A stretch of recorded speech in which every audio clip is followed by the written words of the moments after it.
Please welcome LBC Breakfast Show host, Nick Ferrari.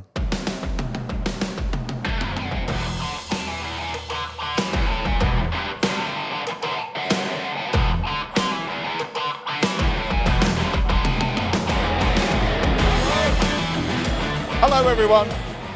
Hello, everyone. Thank you very much indeed for that lovely, warm welcome. And welcome to tonight's hustings. As we've heard there, it's going to be a key moment. We're almost approaching the 11th hour. You're all obviously very politically motivated. You know how exciting the game of politics is. It can be brutal as well, ladies and gentlemen. As my Uber driver, Jeremy Corbyn, said on the way up here, keep the applause going for Pierre Tarrant, my colleague who, of course, organised the music, and Giles Brandreth. Let's hear a round of applause for Giles as well.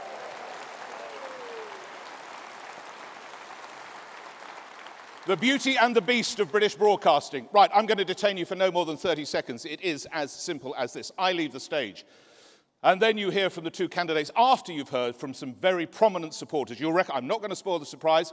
Very, very heavyweight in the sense of their political abilities, supporters of each of the candidates. Then, of course, I get to have a bit of time with them, maybe about 10, 12 minutes, and then it's over to you. My colleagues have been around. I know they've collected all your questions. Do get involved. I've been very honoured. I've been very privileged. I did the first one up in Leeds over a month ago, and I can tell you the more you put in, the more you get out. So enjoy it. If you hear your candidate say something you like, let him or her know, and vice versa. They're going to feed off your energy. It's going to be broadcast live on LBC. It's going out on Global Player as well, so it's on TV. So you could be seen by about 35 million people globally. And, well, maybe slight overestimation, but get involved, okay? Really enjoy it. If you hear something you like, shout. If you don't, let us know as well. Thank you very much. Have a great evening, and I'll be taking your questions very shortly. Thank you for coming. Please welcome Member of Parliament for Chingford and Woodford Green, Ian Duncan Smith.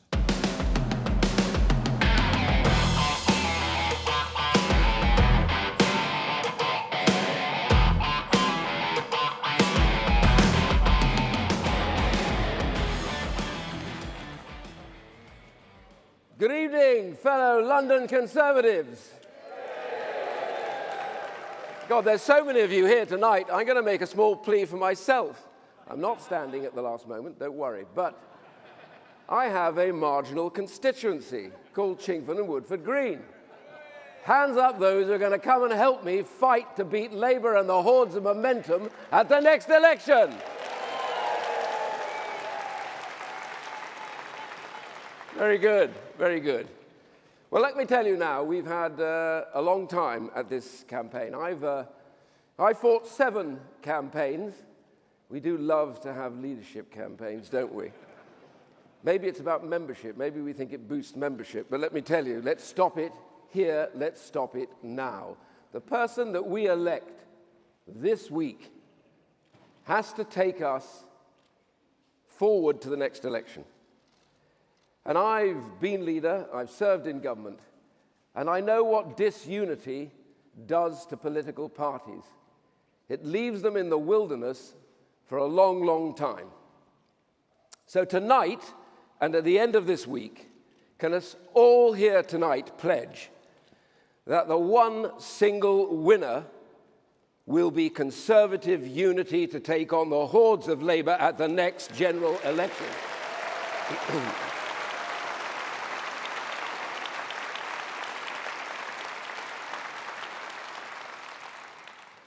But I'm here tonight to introduce Liz Truss. I haven't known...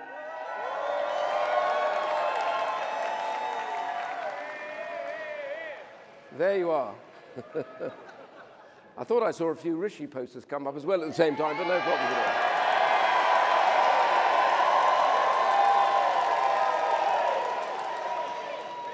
all. Always good to hear that you're now cheering for Liz. What a great moment. Right, okay, so I'm here to introduce Liz Truss, and that's because I came to believe, when I looked at all the candidates, let me tell you now, we have really good people who could govern and lead this country, all of them. But we have to choose one.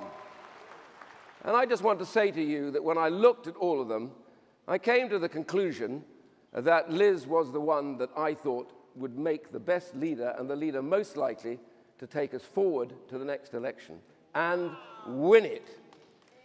Maybe you don't want to win it, but I do. Let me tell you, I do. And the reality here is that it's all, at the end of the day, about character. Yes, there's all the policies. Liz is right, I believe. I do not understand a Conservative government that thinks having high taxes is a benefit. Let me tell you that looking at recession as something that you have to do is completely wrong. Recession cripples families. It leaves them destitute, and it breaks their hopes and aspirations. Liz is right to say we must work to avoid recession at all costs. And she also, by the way, for all of us here, cut her political teeth in London as a councillor. So she gets London, she loves London. And when I talk to her about what one of our biggest problems is, it's the fact that right now, with these top-down targets, lots of Labour councils are using that as an excuse to build tower blocks all over low-rise family housing areas, the sort of constituencies many of us occupy. And she pledged immediately that we would eradicate those top-down targets, and that will help all of us and help the families living in our areas not to be dominated by tower blocks in their homes every single day. Liz is right.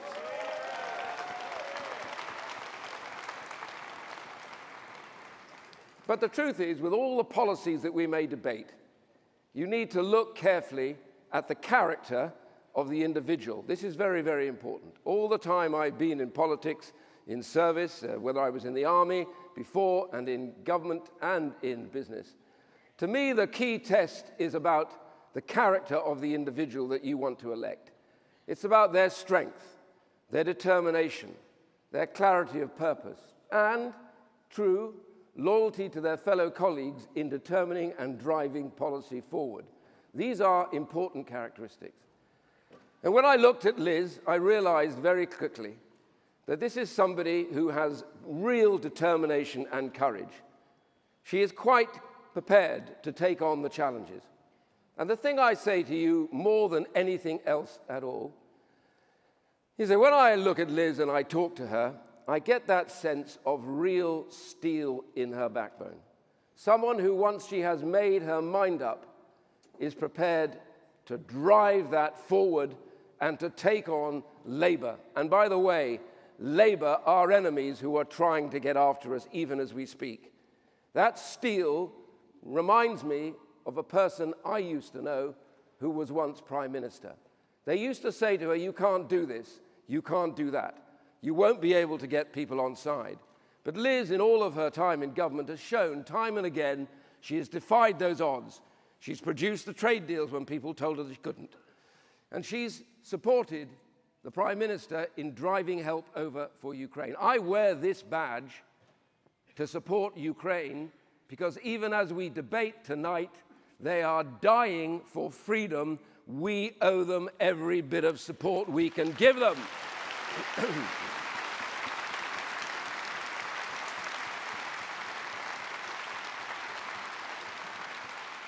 And it was Liz Truss, with Ben and with Boris, who have led the world in getting that support to them. Courage, determination, and character. These are the key issues that will dominate this debate. So I hope, like the rest of those of us who already declared, that many of you will understand that without that character, without that ability, getting big decisions made and challenging the orthodoxy will simply not work. So it is tonight my incredible pleasure and honor to introduce for you somebody that I hope and believe and that hope you will agree with me will make a great Prime Minister of this great United Kingdom. Please welcome the video for Liz Truss to be the next Prime Minister of this country. The United Kingdom is a great country, and I know that a united Conservative Party can unleash the potential of all the people who make our country so great. To win the next election, we need to deliver, deliver, and deliver for the British people. I know that our country's best days lie ahead. I'm the candidate with a clear vision for the future who can drive change and get things done. As Trade Secretary, I negotiated deals with allies like Australia and Japan, creating opportunities around the world for British business. And as Prime Minister, I will continue to deliver on the opportunities of Brexit. I will lead a government committed to core Conservative principles: low taxes, a firm grip on spending, driving growth in the economy, and giving people the opportunity to achieve anything they want to achieve, regardless of their background. I will work day and night to lead a party and a government that puts more money in your pocket and secures a better life for you and your family. I've consistently delivered when I have said I would. And I love our country. I want the best for us all, and I'm the person to deliver that. Please welcome Liz Truss. 'Cause these things will change. Can you feel it now? These walls that they put up to hold us back will fall down. It's a revolution. The time will come for us to finally win. And we'll sing. It's fantastic to be here in London, in Wembley. And just 1 month ago, we saw the Lionesses. I watched them at Wembley Stadium on the pitch, winning our first major tournament since 1966. And they did it with a combination of determination, courage, and a will to win. And that's the spirit I want us to have as the United Kingdom.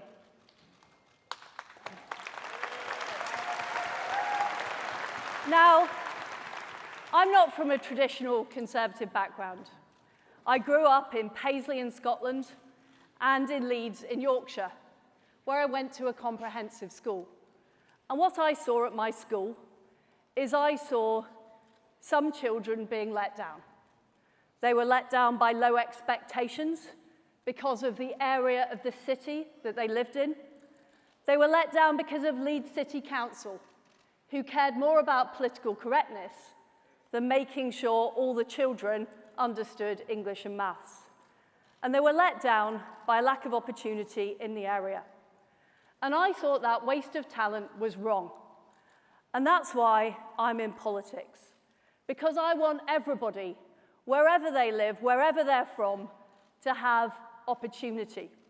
I want us to be an aspiration nation. Now, we are not going to succeed as a country without a successful London.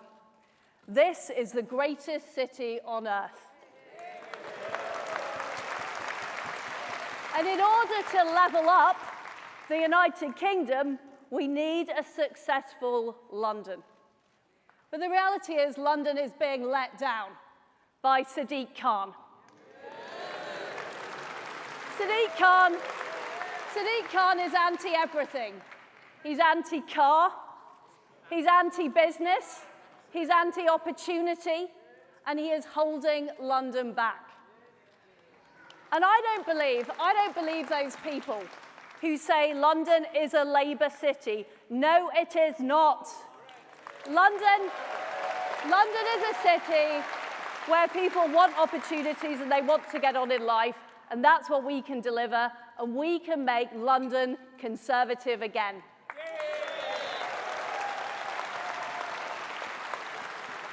But I think we all know that we face difficult times. We have the appalling war in Ukraine perpetrated by Putin. We have an energy crisis, and we have the aftermath of COVID. And we have had 2 decades of relatively low growth in this country. So what we can't have is business as usual. We need to be bold, and we need to do things differently. And that's what I would do if elected as your Prime Minister.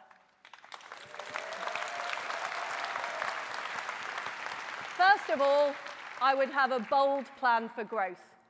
I'd unlock the opportunities of Brexit, getting all of those EU laws off our statute books by the end of 2023.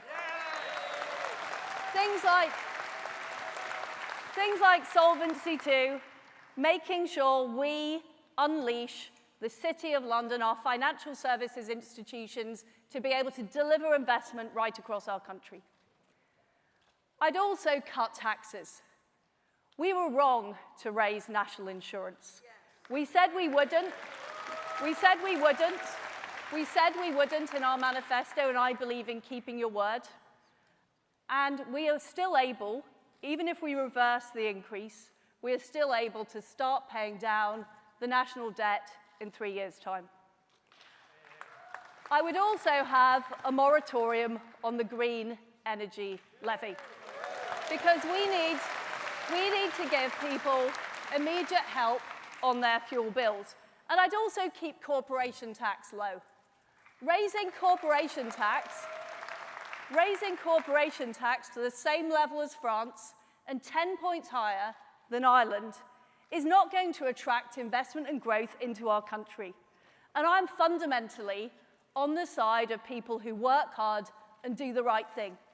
People who are self-employed, people who set up their own businesses, people who go into work every day.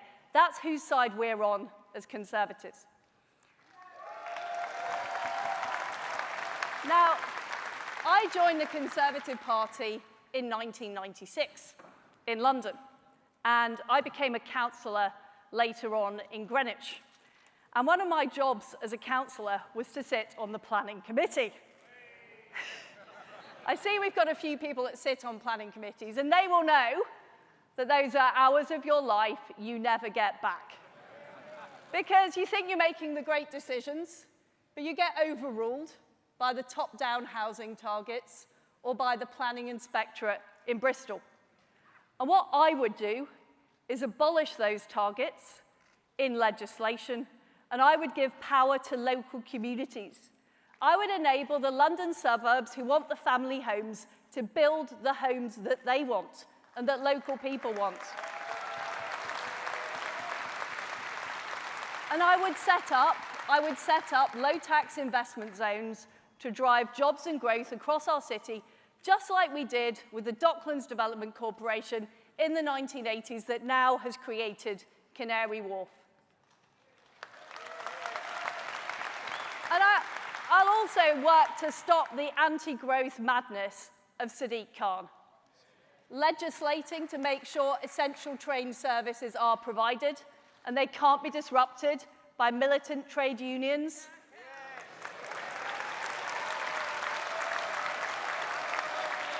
But also tackling crime in our capital. We have seen crime go up. We have seen some appalling crimes committed. I'm afraid that too often women and girls in London are not able to go out for fear of crime, and I think that is wrong. And I will make sure our police are policing the streets and not policing Twitter.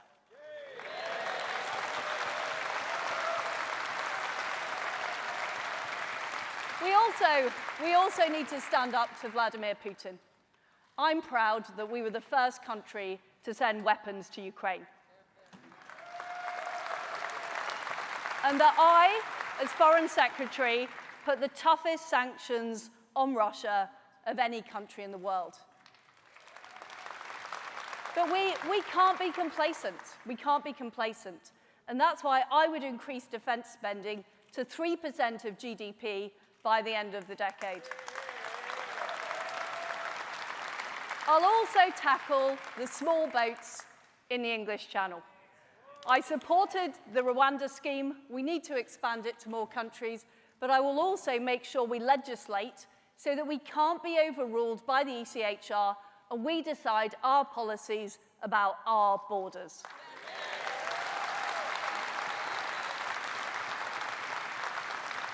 But as well as freedom and democracy overseas, we also need to make sure we have free speech here at home. And there is too much left-wing identity politics. I'm very clear that a woman is a woman.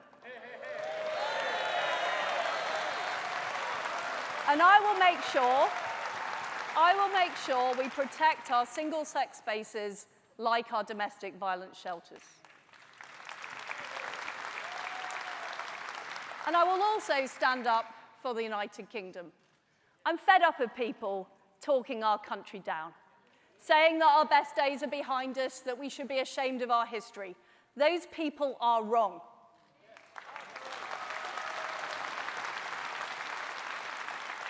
I believe our best days are ahead of us. And we, as Conservatives, are the ones who need to make it happen. We should be proud of being Conservatives. We should be proud of the values we stand for. And that is the way that we will deliver on our promises in 2019 and unleash Britain and all the opportunities in our great country. And that way, we will take on Keir Starmer, who doesn't understand aspiration. He's yet another Labour leader from North London. What do they have against people south of the river? I just don't get it.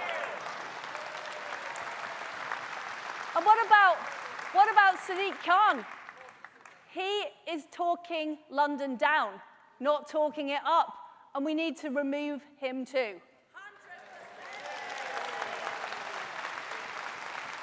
I would be honoured to be your Prime Minister. First of all, to deliver for the United Kingdom, to deliver an election victory for the Conservatives in 2024, and to make London a Conservative city again. Thank you. Thank you.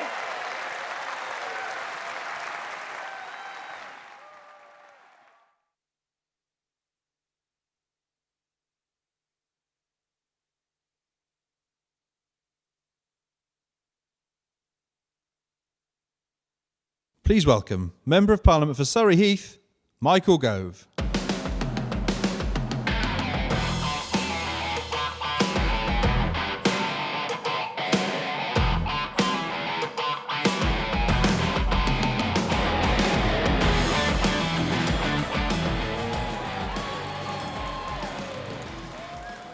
Hello, Wembley.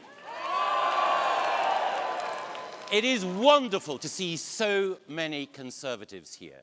It's particularly wonderful to see such a young crowd here tonight.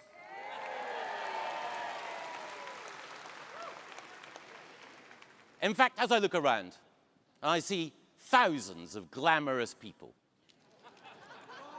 who've been treated to some fantastic DJing and who are about to witness great talent on this stage.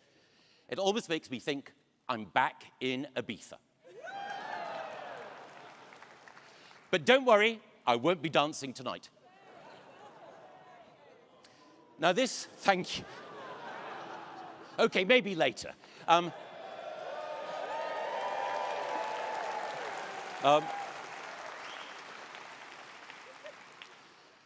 we're almost at the very final stage of this leadership election. Before I say any more, I just want to, and I'm sure I say this on behalf of all of us, thank one person in particular.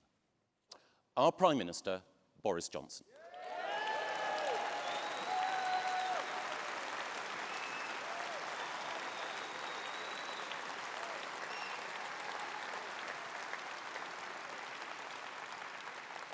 Let us never forget, and let us make sure the country never forgets, he was the man who delivered Brexit. He was the man who delivered the fastest vaccine rollout in the world. He was the man who stood resolute with Vladimir Zelensky and the brave people of Ukraine when others wobbled and shirked the struggle.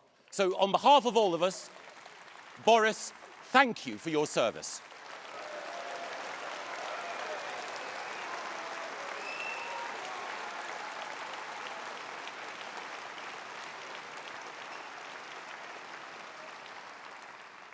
And now the time comes to choose.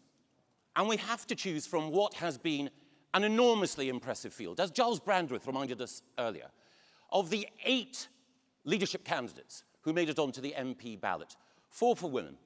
4 were either immigrants or the children of immigrants. We showed the Conservative Party at its best, open, meritocratic, inclusive. And that means that when we fight the next election and when we fight the next mayoral election, we are the party that looks like London, looks like Britain, and is ready to win.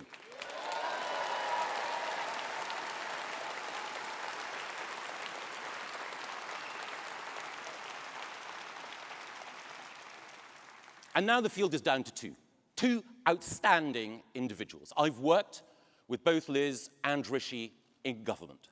And I know that both of them are people of talent, people of courage, and that they are people who, deep in their heart, love this country as we do. I know either of them would make a fantastic Prime Minister. And one thing that we need to ensure is that whoever we choose as our next leader and our next Prime Minister, we must, as Ian reminded us earlier, unite behind them in order to defeat Labour.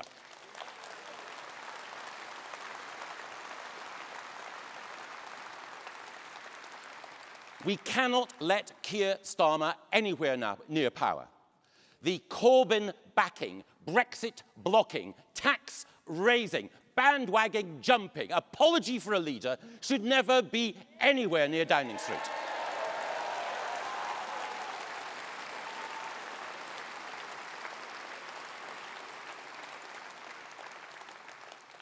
Now, like many of you, I wanted to make sure that I paid close attention to the arguments that were made in this leadership election between our final two candidates. And I've been so impressed by the way in which they have made their arguments and made their case. And listening to both of them, I felt proud to be a Conservative.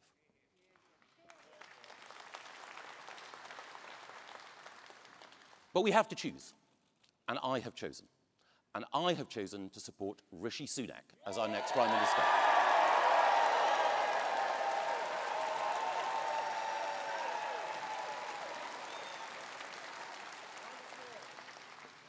The next 2 years would be tough for any Prime Minister. Energy prices quadrupling, double-digit inflation, the NHS under pressure, thousands of people illegally arriving on our shores. We need a leader who has courage, who has compassion, and who has conviction. And that is the Rishi that I know.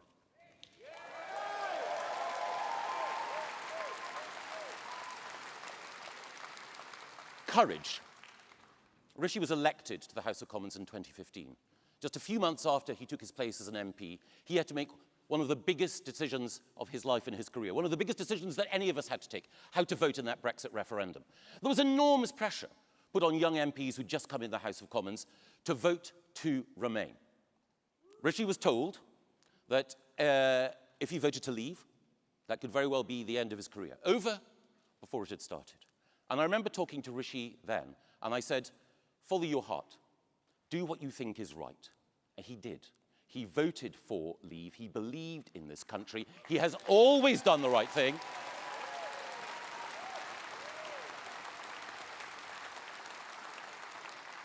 He always will. Compassion. During the COVID crisis, Rishi had only been Chancellor for a few weeks. One of the biggest challenges that any government has had to face. Rishi designed, implemented, and rolled out the furlough scheme. He made sure that businesses survived through those difficult times. He made sure that jobs were protected and the vulnerable supported. And that is why the IMF said that his rescue package was undoubtedly the best on the globe at that time.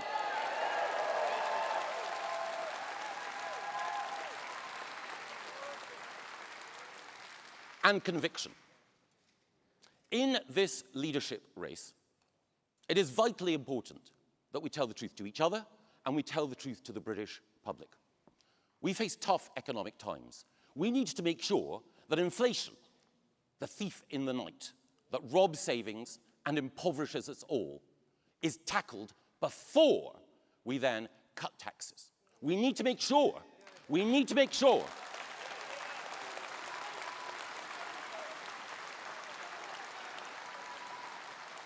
that as Conservatives, we help the vulnerable at a time of challenge, and make sure that the support is targeted in a way that matters. Rishi,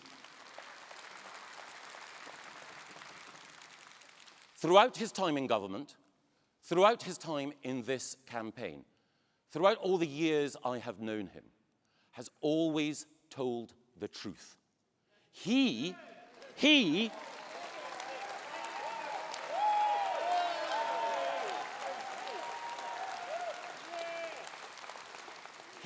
is a leader all of us can trust. Courage, conviction, compassion. I'm ready for Rishi. I hope you are too.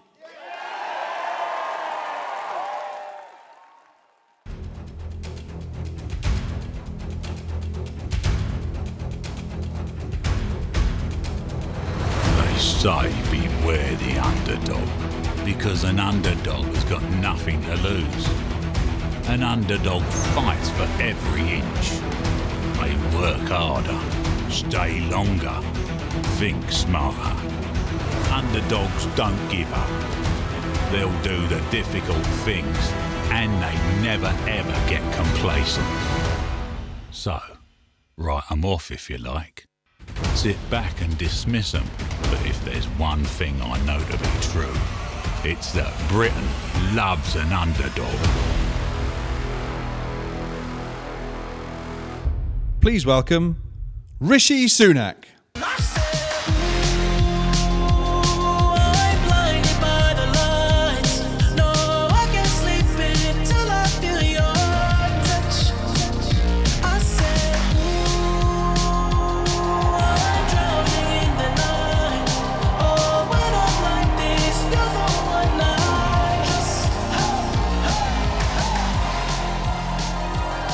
Thank you.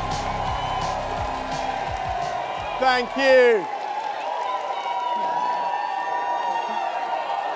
Thank you. Thank you.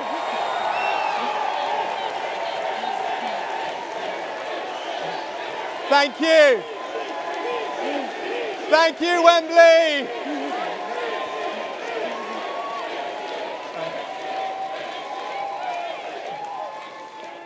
Thank you. Thank you. Thank you, Wembley. Good evening. The first thing I want to do tonight is to thank you.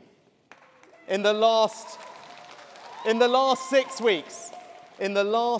weeks, I have met tens of thousands of members of our Conservative family. And every day, your enthusiasm, your commitment to your communities, your belief in our country has renewed my faith in what we are doing. People ask about public service. Well, look at this arena tonight. This is public service in action. We should be proud to be members of our Conservative Party. Now this final hustings is special for me because the two people who inspired me to enter public service are actually here tonight. My mum and dad.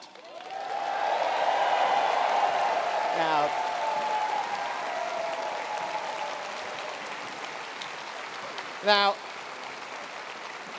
you may have picked up over the summer that my dad used to be a GP. My mum used to run a chemist where I grew up. But it was their example of service and what they did for people that inspired me to enter politics. Mum, Dad, thank you for always sacrificing and striving to provide a better life for your kids than you had.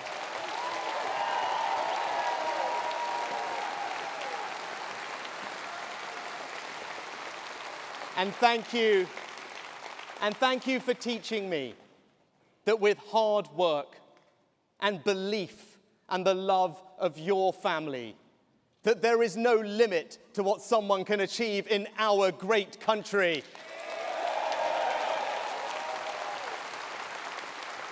Now, I also wanted to say thank you to my incredible, loving, kind wife, Akshata.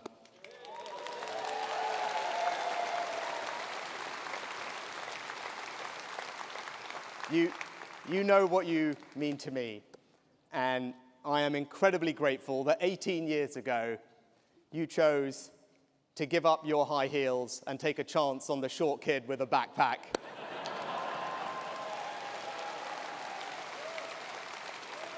Now, right now, our opponents in the Labour Party are sitting at home. They're puzzled. They're asking themselves, why are those Conservatives about to produce Britain's third female Prime Minister or its first non-white Prime Minister? Well, we can tell them.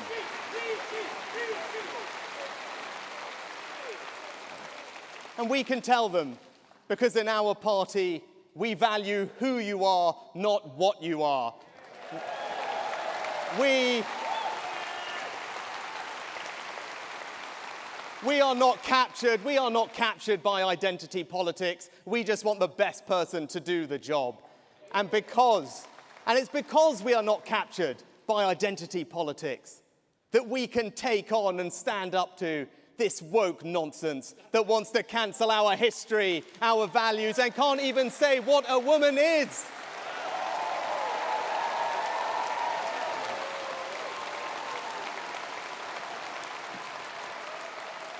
Now, leadership elections tend to emphasize difference.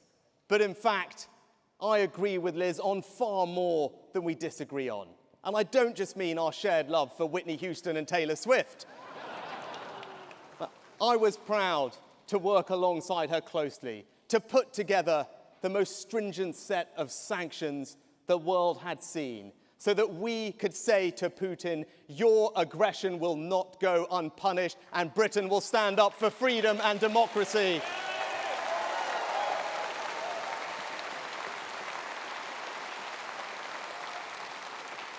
Liz is a fantastic Foreign Secretary. She is a terrific ambassador for our country, and we all should pay her an enormous tribute because she is a proud and passionate Conservative.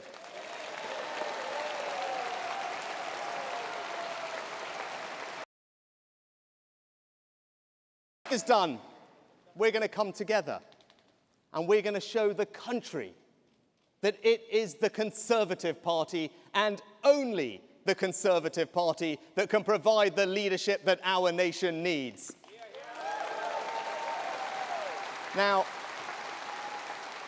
and that leadership starts by being straight with the country about the economic challenges that we face.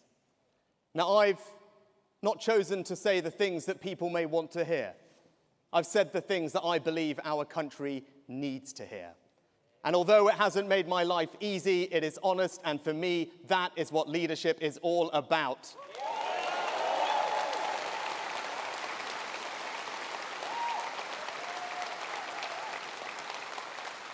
It's what leadership is all about. For me, in the pandemic, acting decisively to successfully safeguard our economy in the face of the biggest shock we had seen in 300 years. So you know, I have the ability, I have the experience to safely steer us through the storms ahead.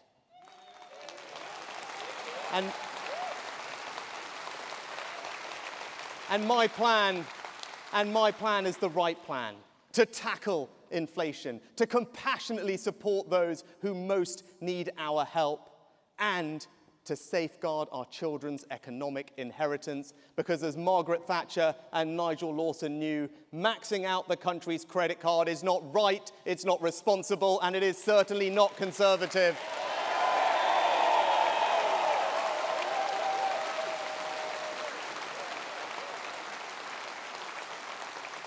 But just simply weathering the storm is not enough. I want to use my business experience to lead our economy to a brighter future. where we radically reform our taxes so that our businesses are investing more, training more, innovating more, where we seize the opportunities of Brexit to cut red tape and ensure that our economy is the most dynamic in the world. Because unlike Labour, we know, the Conservatives know, that it's the risk taker, the entrepreneur, the small business owner that create jobs and prosperity, and our party will always be on their side.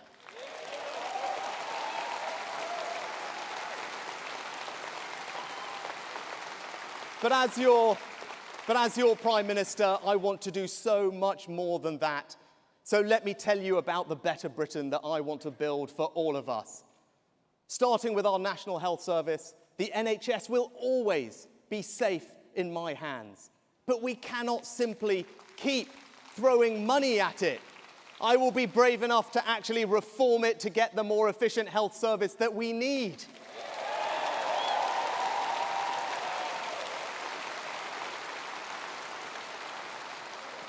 And when it comes to crime, I will do whatever it takes to ensure that my 2 young daughters grow up in a society where it is safe for them to walk on the streets at night. So whether it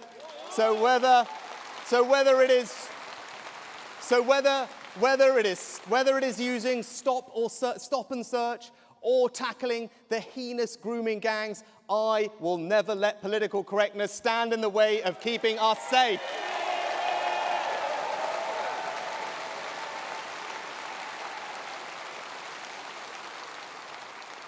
But our security starts at our borders.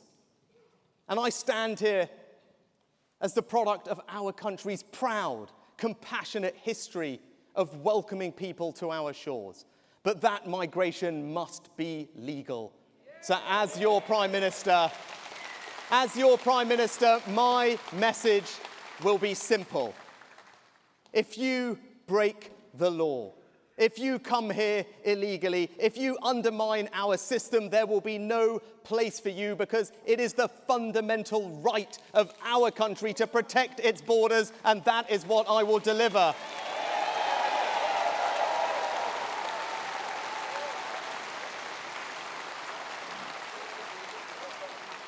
Now, there are many proud achievements of the Conservative-led governments over the past 12 years.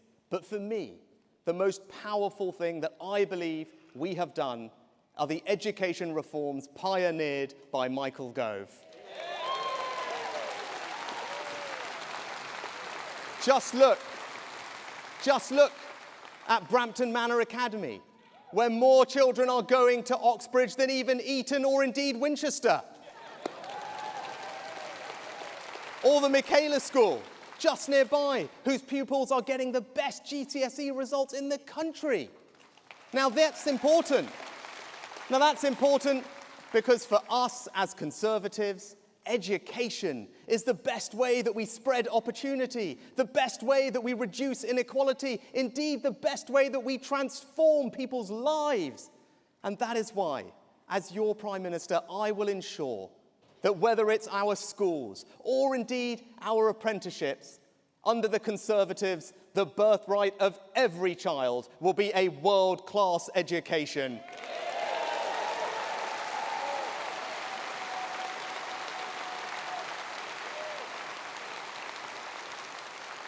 And in conclusion, let me just say something about the conduct of government. I will lead a government that is conducted competently, that is conducted seriously, and with decency and integrity at the heart of everything that we do. That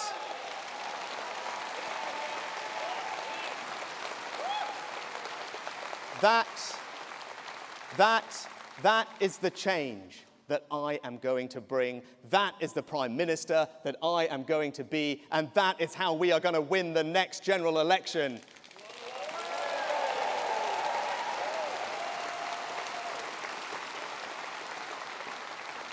And we must do that. We must do that, because if we don't, it won't just be Keir Starmer walking through the door of Downing Street. He'll have Ed Davey, Caroline Lucas, and Nicola Sturgeon with him too. We can't let that happen, and we won't. Now, my fellow Conservatives, we put ourselves forward to lead Britain in good times and bad times alike. The public did us the honour of choosing us to do the job. Now let's go and prove them right. Thank you.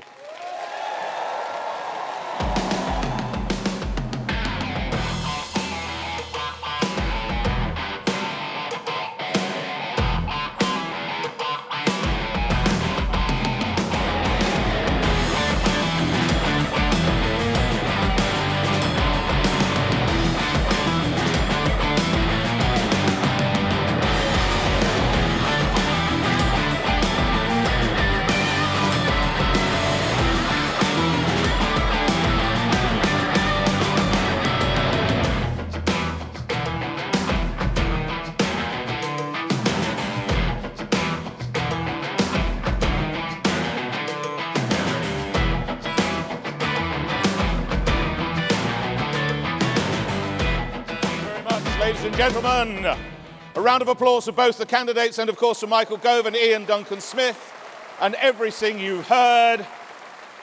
My goodness me. The energy, I asked for, if we're allowed to talk about energy, I asked for energy in the... Thank you, some of you are paying attention. Energy in the room. We could rival BP, couldn't we, if we wanted to? Well done, all of you. And now it falls to you, for if I've got my sums right, the third time in a little over 6 years to make a decision that will affect the whole of the country. Yes, it falls to you to do the job of choosing your next leader and the next Prime Minister. 3 times in 6 years, they should probably be paying you when you think about it, but that's just an idea. And here we find ourselves at the home of football. We've come to Wembley to sort it all out. And you are about to hear, if you listen to the bookies, you're about to hear, ladies and gentlemen, from the undeniable favourite, the Manchester City, if you will, of this competition. But, I could hardly say Tottenham, could I? But, maybe next year. But, could there be a 90th minute surprise, an extra time upset? There's only one way to find out. Let's get the first candidate, your Foreign Secretary, Liz Truss. 'Cause these things will change. Can you feel it now? These walls that they put up to hold us back will fall down. This revolution, the sun will come. Lovely to see you. Please take a seat. Thank you. Liz Truss, thank you very much for coming.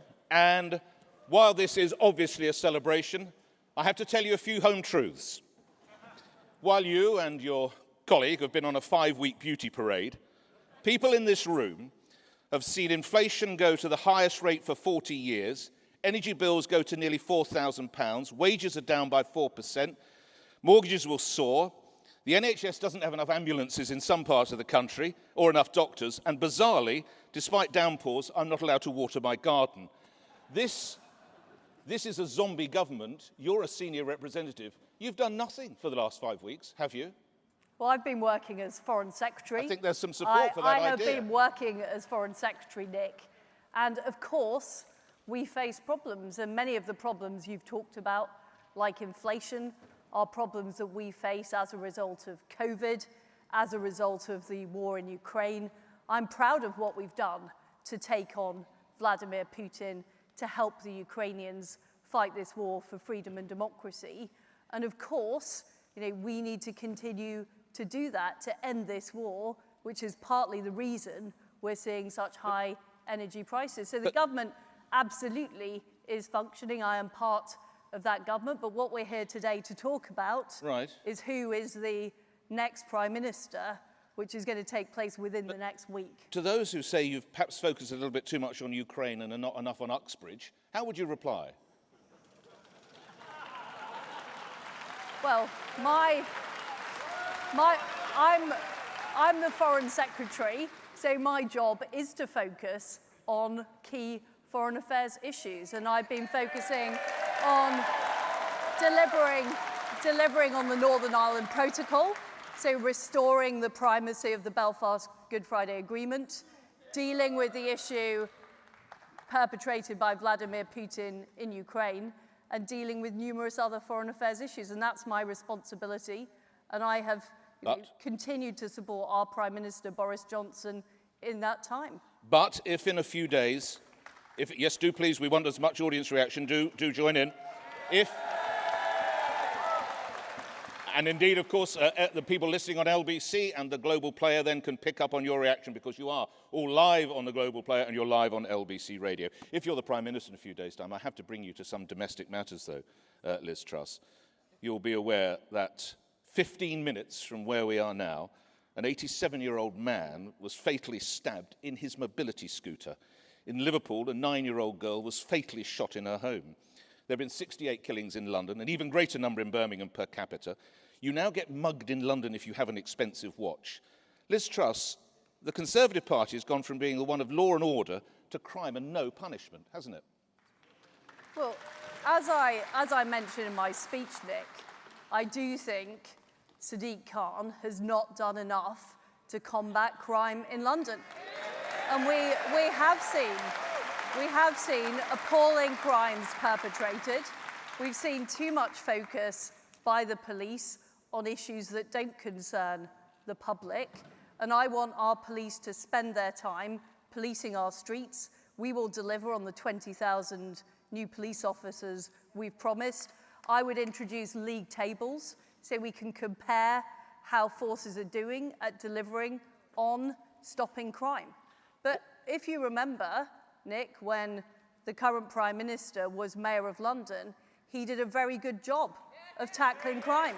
He did. So we need a Mayor of London who is actually prepared to be tough on crime, and I'm afraid we don't have that in Sadiq Khan. Should his responsibility involved in policing the metropolis, should that be removed or reviewed? That is to say, the Commissioner reports direct to the Home Secretary, who reports directly to you. Liz Truss, well, I see a lot of support for that because of the identity of the current mayor. But I think when you do have a good mayor, such as Boris Johnson, who is cracking down on crime, I believe the best decisions are made locally. And one of the points I've been making about the planning system is I don't want to see house building decisions taken in Whitehall. I want to see them taken by local communities. And what we have to do is we have to get Sadiq Khan out of office. That is the way that we will deal with this issue. But what the government can do is they can provide more information to the public about exactly what isn't happening on crime in London, and that's what I would aim to do through league tables. And just moving you a little bit out of London, because there's a chance that people could have come here from Hertfordshire and Essex and Kent and elsewhere. Do you support the... I've got one of them right. Do you support the idea... I haven't got time to do each one. Do you support the idea of local police commissioners? I do. I support the idea of police and crime commissioners. Well, I think it varies from area to area, but I've seen the impact in Norfolk of our police and crime commissioner. It's positive, and people know who they are. Before, we had these police and crime, I think they were called boards, but nobody knew who they were. So I do support direct elections for police and crime commissioners. I think they're a good thing, but what we need is much more transparency about what the police are actually delivering and how they're performing compared to other forces. And we had the same situation in schools. In the 1980s, there were just rumours about whether schools were good or bad. We didn't have league tables. We didn't know how kids were performing in their O-levels or GCSEs.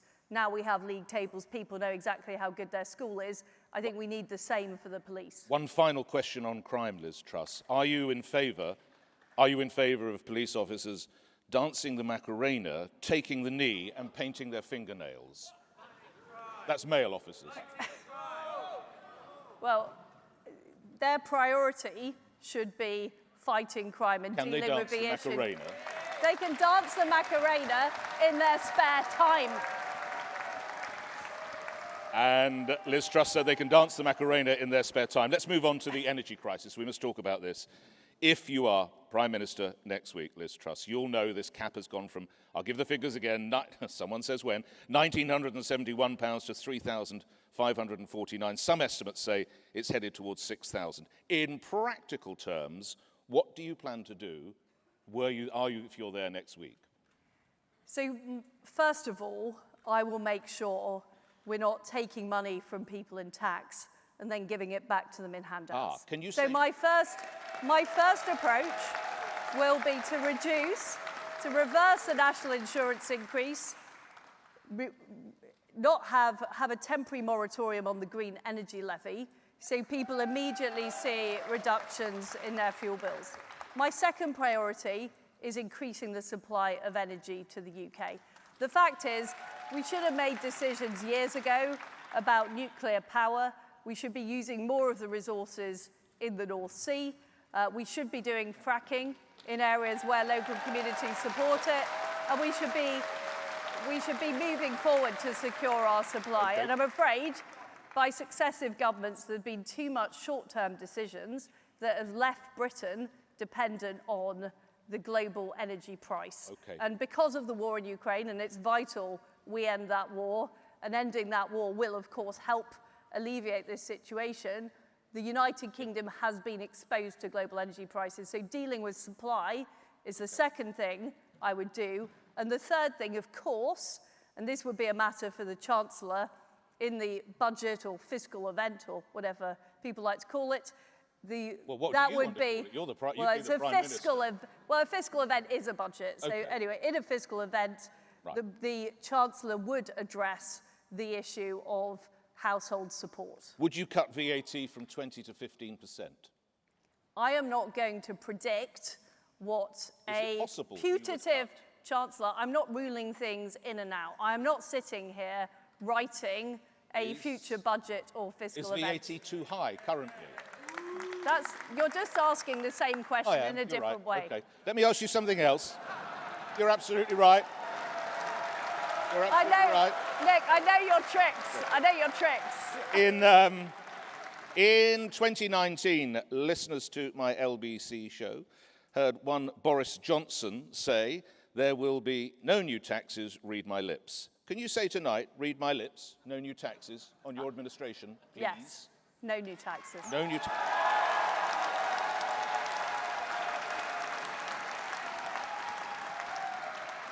I mentioned Boris Johnson. Recently, he had the worst approval rating since the Second World War for a British Prime Minister. But last week, in a poll of Tory supporters, he scored 49% and you scored 18%.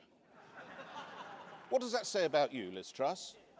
Well, I believe that with hindsight, Boris Johnson will be viewed as a hugely consequential Prime Minister for our country.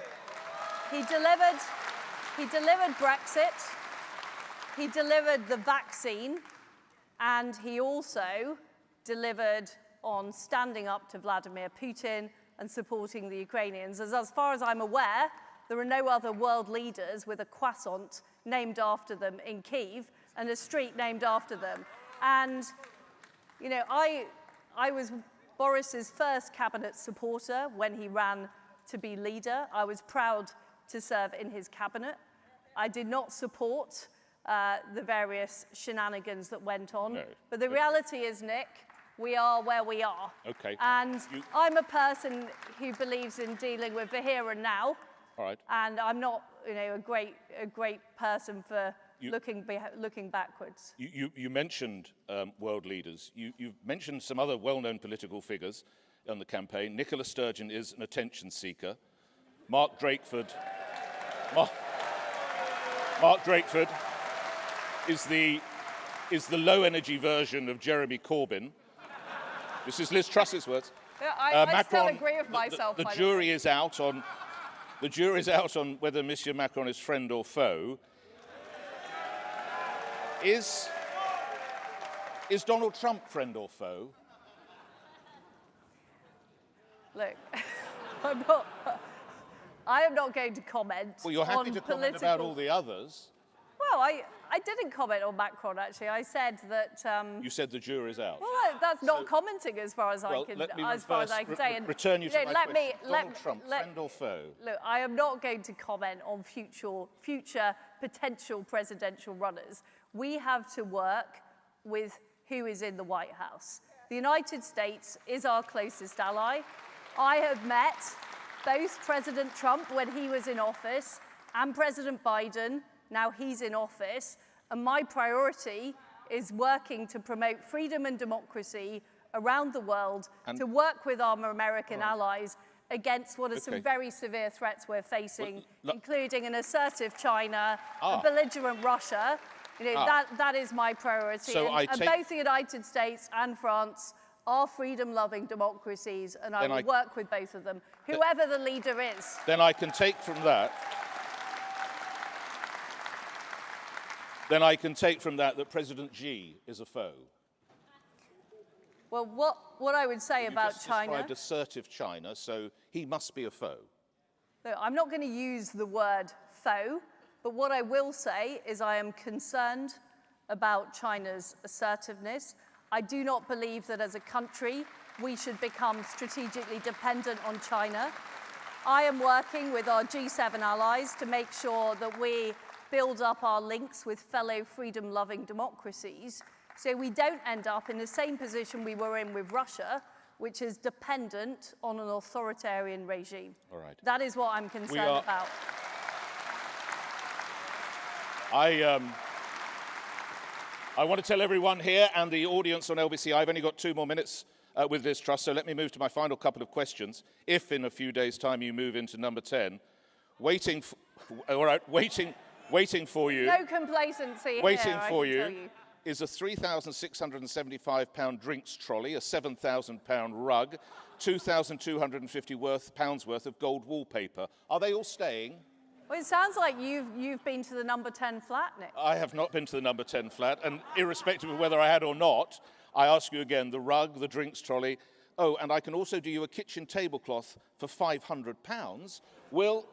Yes, £500. Will they be staying? Well, all I can tell you, Nick, is first of all, I am from Yorkshire, so I do believe in value for money and not buying new things if you've already got things that are perfectly good to use. And secondly, I think with the in tray of issues that you've outlined earlier, I don't think I'm going to have time to think about the wallpaper or the flooring. And finally,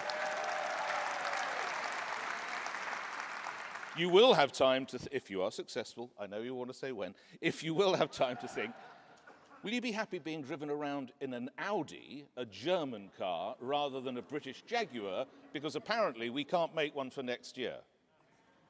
Well, will you be driven in an Audi? Look, I know because in my current job as Foreign Secretary, I have police protection, and ultimately it is a decision for the police about the best car to use in the circumstances. Jaguar for another year. Well, look, I will look into this issue in more detail, but fundamentally, well, look, I am going to focus. What would be wrong with using the Jag for 12 more months while they build you another one and tell Germany to keep their Audi? Maybe I'll employ you as my car consultant.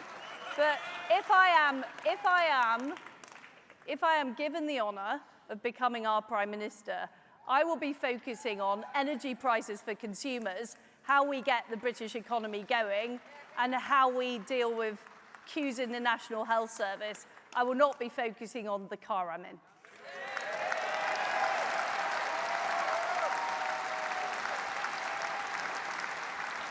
Before we go to your questions, your appreciation for Liz Truss, please, everybody. Thank you. And now... Are we standing up for questions? No, I think you can sit. So we're going to sit down for questions. And I'm going to point you in the right direction. That's the plan. Okay, everyone. Okay. All righty. The only slight issue... I love your energy, but I can't hear what I'm being told. But anyway, let's see. We're going to the first question. Daniel in the City of London, hopefully this way. Daniel? This way. Daniel? This way. This way. Daniel? over here, Daniel. Here we go. Daniel, over there, sir. Thanks. David from the City of London. That would be David from the City of Well, I'll be going then. Thanks very much indeed. Congratulations.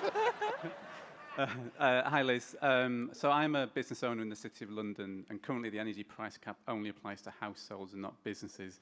Many businesses are suffering the rapid increase in energy costs. How will you ensure that all businesses and ultimately all our high streets can survive the cost of energy crisis? Liz Truss. Well, first of all, I would run an unashamedly pro-business government. That is why I would keep corporation tax low, I'd reverse the national insurance rise, and I'd make sure that we are not putting undue regulations on business. And what we're also doing is unleashing investment by things like solvency, changing Solvency II, and so on. On energy, in the answer I gave to Nick earlier, you'll have heard me talking about supply of energy. And that's why I think dealing with supply is the answer to this problem.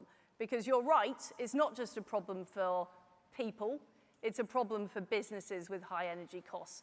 So I'll be looking across the board to make sure we're increasing supply and therefore dealing with the root cause of the issue rather than just putting a sticking plaster on. But I would absolutely be looking to act on business energy costs. Thank you for that. Just a quick one. You'll be aware in France they've talked about the possibility of energy rationing. Can you rule that out, Liz Truss? I do rule that out, yes. You rule out energy rationing, okay. Tony in Knightsbridge, right ahead of you there, in a blue, in a Ready for Rishi shirt. This should be good. Go ahead. I think he's biased, Nick. He's biased. Here we go. Let's see how we go. Okay. Truss. Could you just comment on your attitude to helping Israel in the event it was attacked by another country?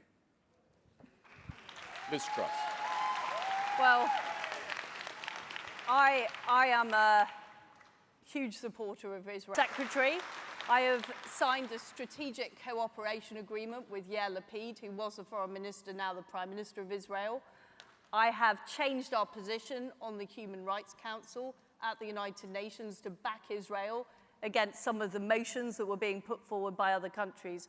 And we will always stand with Israel and will work very closely with our allies to make sure Israel is safe. The number one priority has to be stopping Iran getting a nuclear weapon, and I'm absolutely focused on that. Thank you. We have a question from Morley. Morley is here somewhere. Morley? Hi, it's Morley, and I'm from Broadland. Can you wave at us, Morley? We can't quite see you. Where are... Okay, right up there. Okay, up there. Okay. So, yeah, I'm all the way from Broadland in Norfolk, and I am their Youth Association chair. So we've heard a lot about saving our democracy, fighting for our freedom, and fighting this left-wing bias.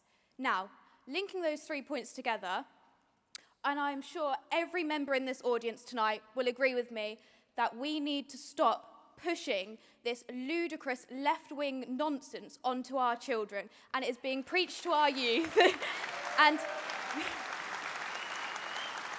And Liz, what are you going to do to fight for our freedom in education? Because as part of our youth, and I know that this needs to change from experience. What are you going to do? Thank you. Morley, can I just ask on a point of clarification, the left-wing nonsense, as you call it, can I just get a little more elaboration? Just a couple of examples that Liz Truss can tackle and the LBC audience. We shouldn't be telling our children that a trans woman is a woman. And we are being taught this in schools, and it is not okay. All right. Thank you. Liz Truss, I have to ask you, is a trans woman a woman? No. I just said earlier a woman is a woman. No, I believe in treating transgender people with respect. I think that's important. But we should not, confuse that with being clear in our language. And, some of the nonsense that has emanated, such as chest feeding, which we hear from the National Health Service, we've got to be talking in language that is clear and people understand across the country. And just on Morley's question, frankly, left-wing stuff being peddled in schools is not new. I grew up in Leeds in the 1980s and 90s, and I had plenty of teachers who were preaching about criticising Mrs. Thatcher and preaching about all kinds of things. But I think what's happened more recently is it's become an orthodoxy. And this is what I mean about being proud to be conservatives. We have to fight the battle of ideas, and we have to stand up against this orthodoxy. Of course, as Prime Minister, I will make sure that that is the case in the public sector. But there's a broader cultural issue in our society about standing up against some of this identity politics. And fundamentally, I believe we should value people for their talents, their skills, their hard work, their character. We shouldn't value people because they're a woman, or because they're a man, or because they're transgender or not. And that is the policies the Labour Party are peddling. Yeah, the left are peddling. Okay. A couple of months ago... But we have to fight it. Okay. We have to fight it. Absolutely. Okay. A couple of months ago, I famously asked Sir Keir Starmer whether a woman could have a penis. He's still working out his response. I don't think I dare ask you somehow, so let's move instead. David is to my left. David, sir. Smart motorways kill. They also cause long delays because they close lanes off when there's a breakdown, which is a problem for people who have to drive as part of their job. They also often impose very low speed limits, mandatory ones, much lower than necessary. So will you restore hard shoulders to all motorways? And in the meantime, will you change the speed limit from mandatory to advisory to allow people the freedom to make their own to allow drivers to make their own judgment, the freedom to make their own judgment as to what is a safe speed, rather than having some overcautious man in a remote box sets the speed limit for them? Okay. In context, campaigners claim, thank you very much, David, campaigners claim 75 lives have been lost on these so-called smart motorways, and there are 4 coroners in England and Wales who've requested a review. Liz Truss. Yeah, I agree with you. I absolutely think that we need to review them and stop them if they are not working as soon as possible. And all the evidence I have agrees with the point you're making on smart motorways. And on speed limits, again, I would be prepared to look at that. I can't give you a precise answer on the point, but I do believe that the smart motorways experiment hasn't worked. So you and in would fact stop, has been... Just for clarification, you would stop them? Yes. You would stop smart motorways. Okay, thank you very much indeed. We are now, and I sense there's a lot of support, we are looking for Daniel in Guildford. Daniel in Guildford, please wave at... Ah, here we go, behind. Here we go, sir. Thank you. Hi, Liz. Oh, you're Daniel. Right, we've got you. There. So, for years and years, multinational corporations have been avoiding billions and billions of in taxes that they owe to this country. For an example, in 2021, Apple's UK division paid just £800,000 in tax, despite making almost 971 million. How are you going to close these loopholes so that we get our fair share of tax from everyone? Thank you. And of course, I just need to say, I must just say here for the listeners to LBC and the viewers and of course Global Player that there's no suggestion this is just exploring tax opportunities rather than anything that breaks the law. I have to get out there because my bosses would be nervous otherwise. Liz Truss. So one of the problems we have with our tax system is it's far too complicated. And actually, the more complicated a system is, the more it allows loopholes to emerge. So what I would do is, as well as making the immediate changes to tax, reversing national insurance, keeping corporation tax low, is have a full review of our tax system, looking at areas like business rates, looking at making sure tax is fair for families, because at the moment, we have one of the least pro-family tax systems in the modern world, and also looking at how we have a simpler system so there are fewer loopholes that can be exploited. But what I worry about is what's happened is it's been a bit like a Christmas tree, our tax system. We find we create new tax bans, we create new taxes, companies find a way to, what was the word you used? Circumvent or explore well, tax efficiencies. He's got the legally right words well, there. I heard about that. And actually, we just end up hiring more and more people at HMRC to chase these companies up. And the solution is a simpler tax system that's fair for everyone. Okay. And Treasury figures reported last week suggested that over the next 10 years, energy companies, again, no tax issue here, but are going to be making tens of billions of pounds of profits. Would you revisit the idea of another windfall tax, Liz Truss? No. No more windfall tax. OK. Andy is in West Acton. Andy, hello, sir. Blue shirt, red tie. Hi, Liz. As a British Ukrainian, I'm truly...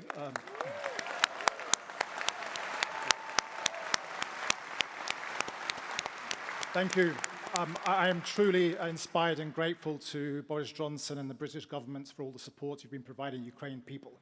The war continues, and Putin's army continues to butcher innocent women and children.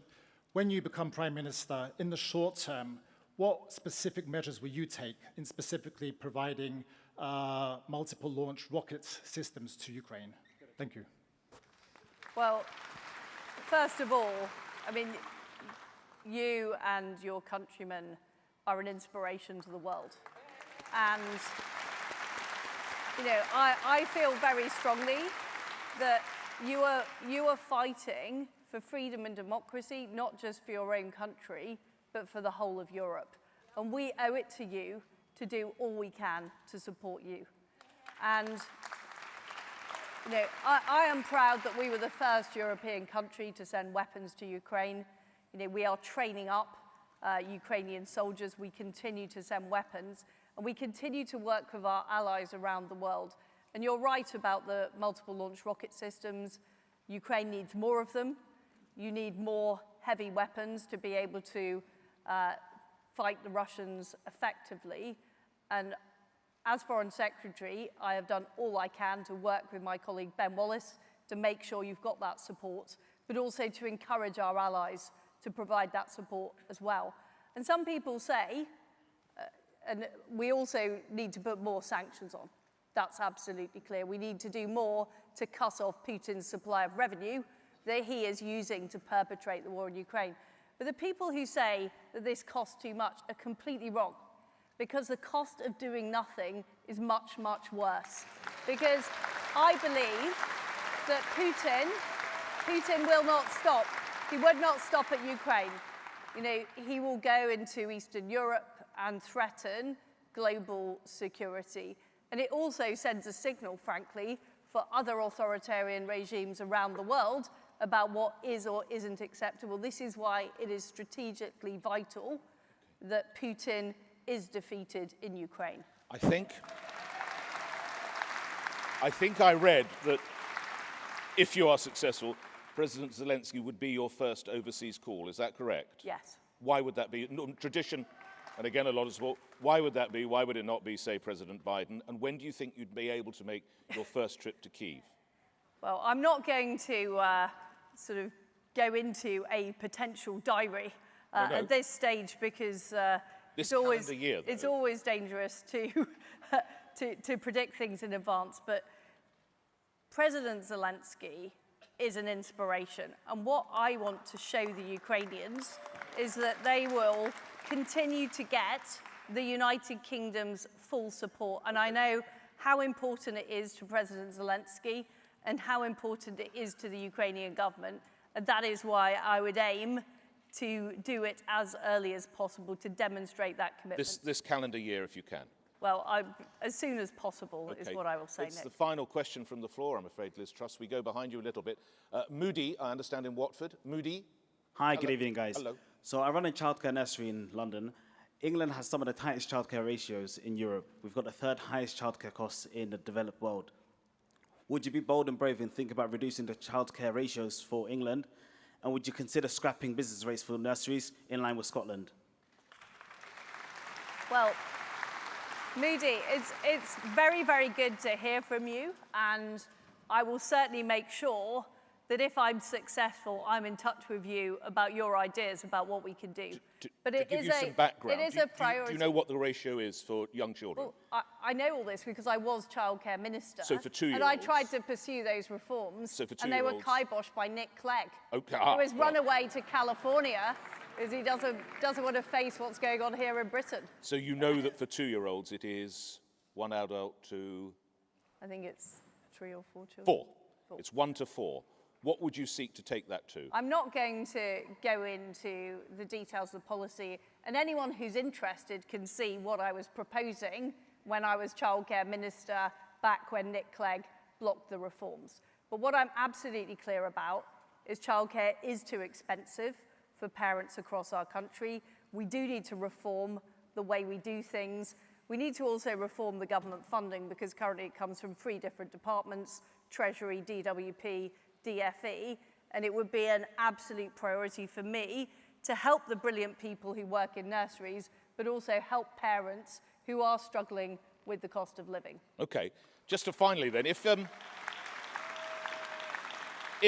when you make your first trip to the White House, both Nick Clegg and Donald Trump ask to take you for a cocktail.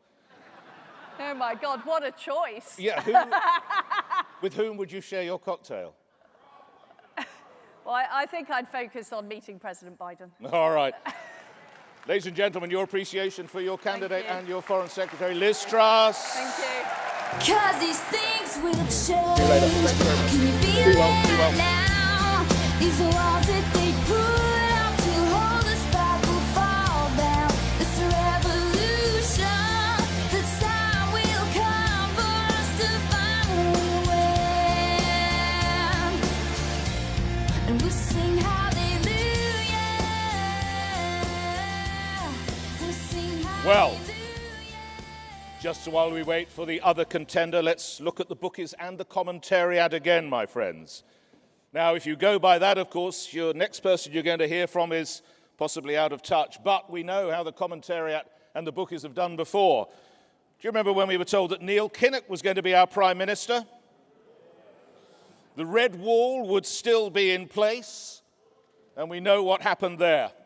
So here, possibly, to deliver that extra time winner or change of pace or to change the whole story, and remember listening to us on LBC and Global Player, your other candidate, your appreciation, please, Mr. Rishi Sunak.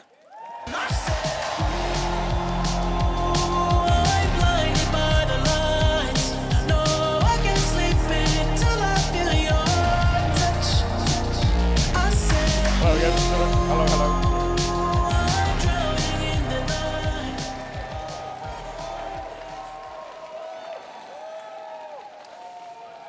Good to see you again, Mr. Sunak. Can I refer you to today's Financial Times?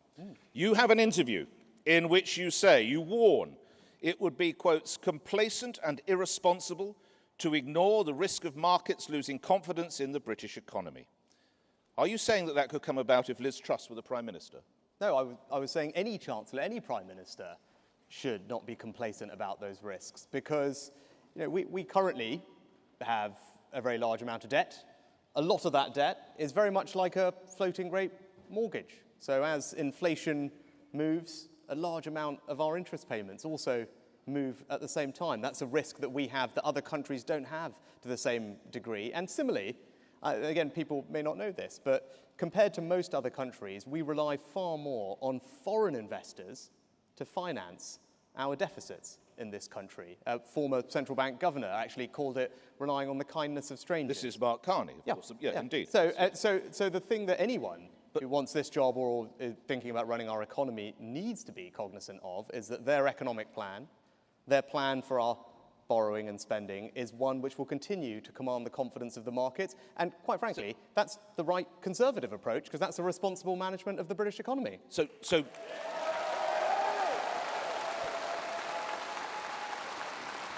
just give the listeners on LBC, the viewers on Global Player, your party members here, what would represent complacent and irresponsible behaviour? What are you getting at? What do you fear?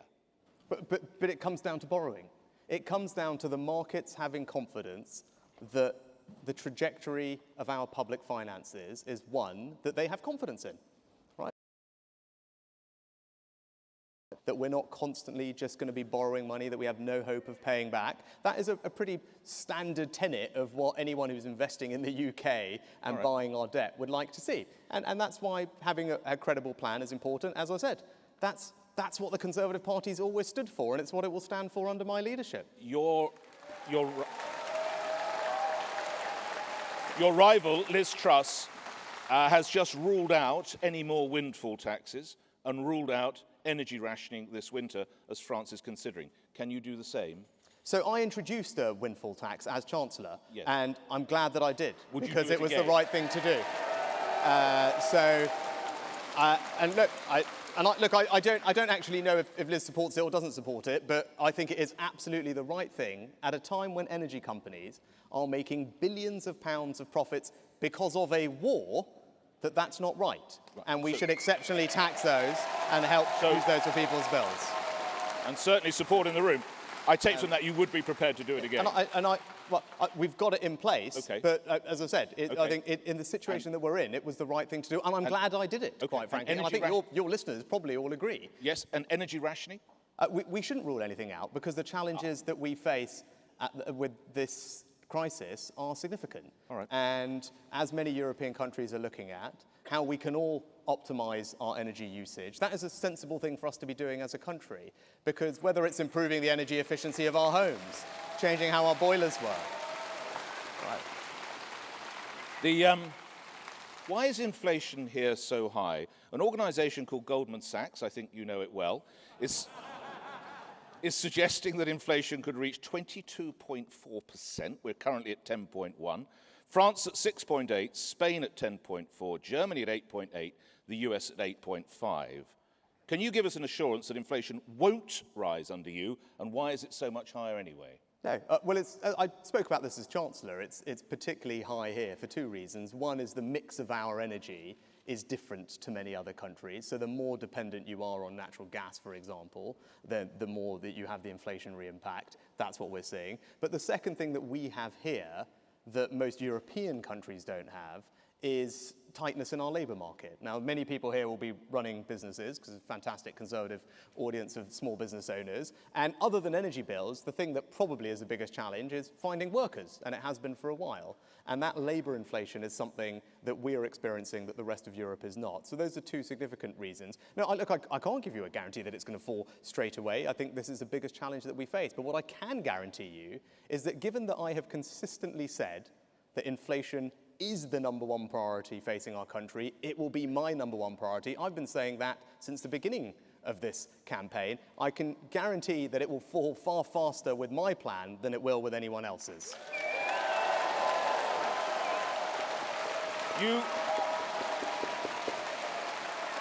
Mr.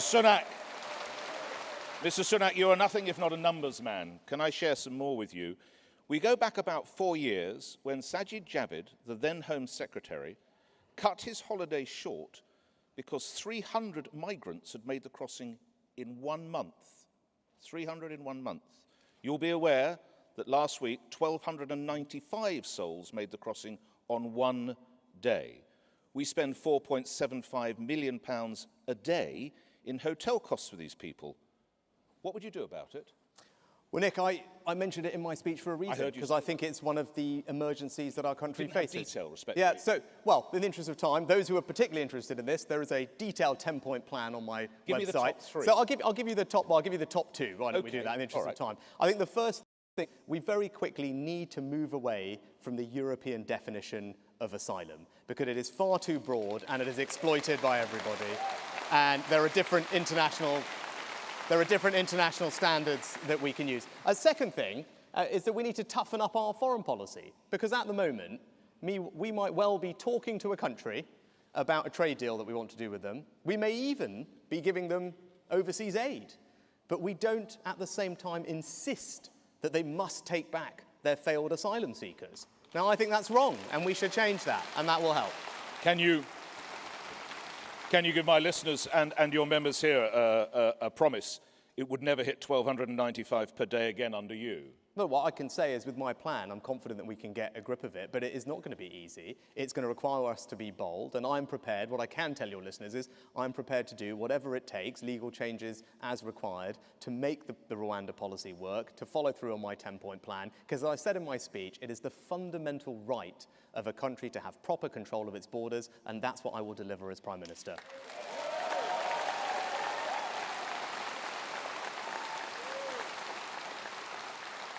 How has Priti Patel performed in her role as Home Secretary?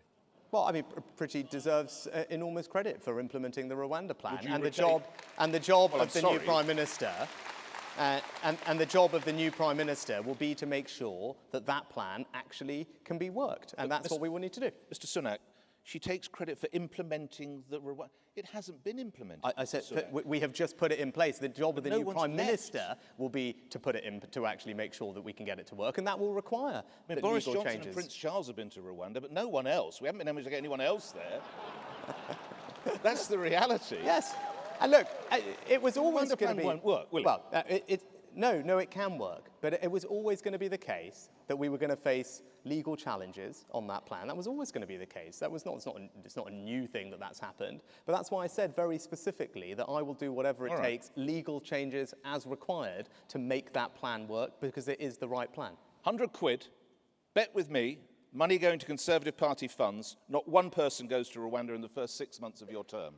No, oh gosh, I mean, it's not, I mean, we don't need the money for your party, but what we need to do is make the plan work, right?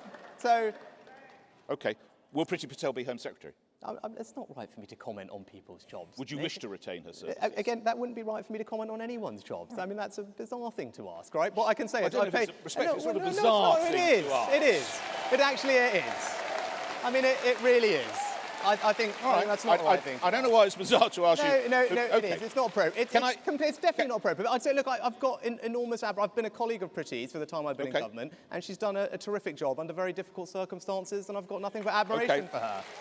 Can I share one last set of statistics with you, which would very much cross your brief as PM and whoever is Home Secretary? I probably don't need to know you with crime. It's at the highest rate in England and Wales for some 20 years. And another worrying statistic, the percentage of crimes resulting in a charge or a summons is at 5.6%. That is the lowest since records began.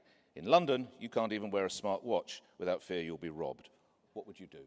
Yeah, so, I mean, particularly in London, this has become intolerable. And right for everyone here, having the anxiety that if you're trying to walk home from the tube at night, particularly if you're a young woman, that is something that's wrong. And I think the first thing we need to do is to squarely hold to account the failings of Sadiq Khan, because on his watch, right, if you look at the record, there's nothing inevitable about this. If you look at the record of the previous administration, led by one Boris Johnson, and indeed the policing deputy mayor Kit Malthouse. I don't know if Kit's here, but under their leadership, I think the murder rate in London halved, and violent crime fell by a quarter. And they've showed that it is absolutely possible to do it if you are prepared as a mayor to actually go and do the right things. What should Mayor Khan be doing that he's not doing? So to give you one example is stop and search, right? And I mentioned it in my speech, right? And I said it's an effective policing tactic. It's an effective policing tactic. And I was saying this actually, by the way, up in Manchester, with the same problem. Got a Labour mayor, Labour police and crime commissioners, the police force is in special measures. And why? Because these people are more interested in, over there it's about getting, people to making it easier for them to take illegal drugs. And here he's more interested in banning pizza advertising on the tube. And what he should be doing is actually getting the police to fight crime, right? It's not...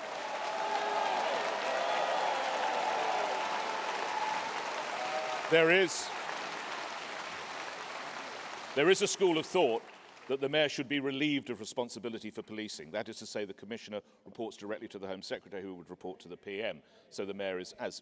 Would you support that? No, well, I think, look, the job that we have to do is just replace the mayor, right? We have to win the election and replace the mayor. That's the way to solve this problem. All right.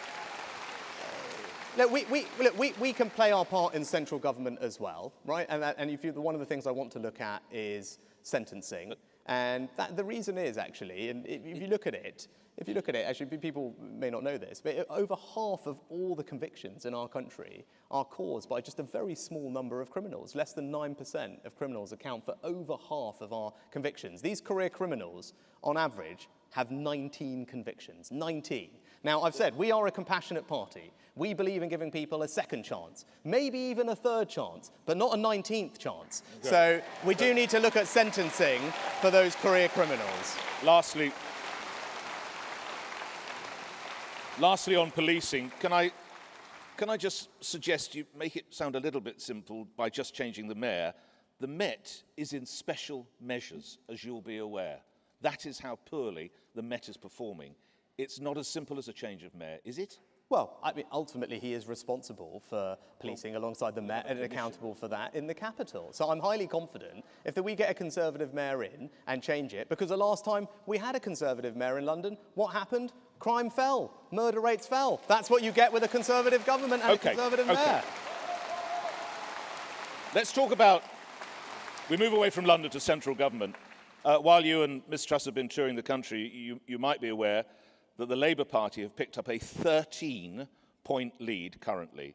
You, or whoever's the PM, are seeking to make history with a fourth consecutive Conservative term. People around here will be knocking on doors and doing whatever they can to try and bring that about. Give me an idea of the amount of damage this has done to the party, the length of this election process. Well, I think it's right that we have a debate about the ideas, because it's an important time in our country. And as I said at the beginning, as I've been going around the country meeting thousands of members, I've been incredibly heartened by the debate, the passion, the energy with which all of you have brought to this debate. But I'm very confident that come Monday, as I said, come Monday, we will come together.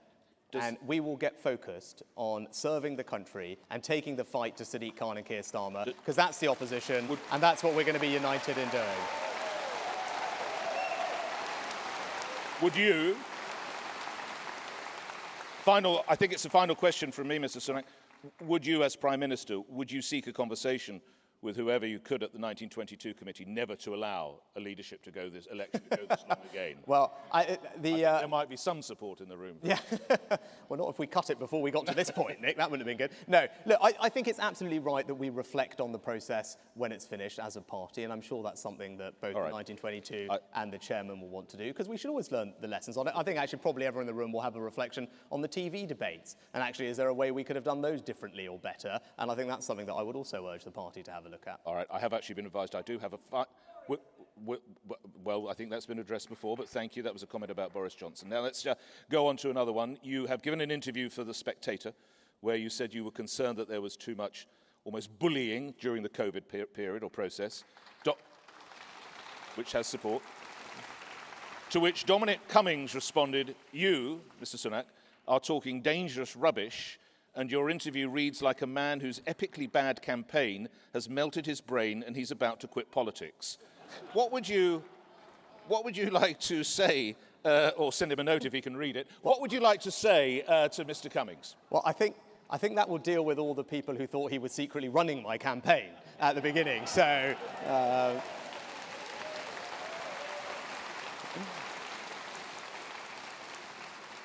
Ladies and gentlemen, your appreciation for your other candidate, Rishi Sunak. Right, yeah, no, perfect. Yeah, I'm going to stand up, though. Over there, yeah. Thank you. Right. Okay. Have you got... I've just let this die down, then we'll go... I can't actually hear at the minute. Okay. Let's...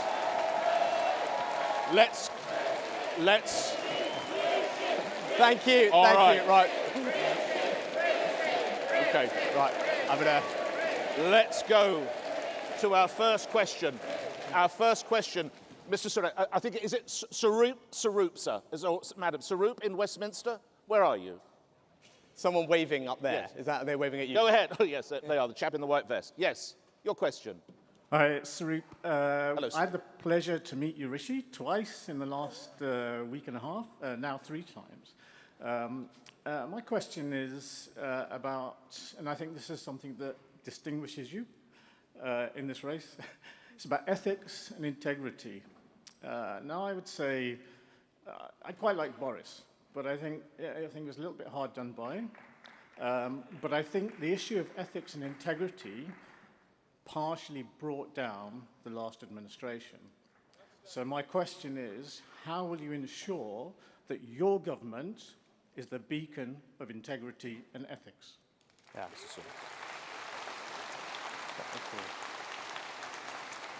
Thank you, Saroop, for the question. It's a great place to start. And look, actually, someone was shouting out about Boris before and me leaving. Look, it wasn't an easy reason it was an easy decision for me to... I think they were a bit more disobliging than that about you. Well, but I think anyway, they were. We'll take it as that. Yeah. I'll be polite back. Yeah, okay. But, I certainly heard that.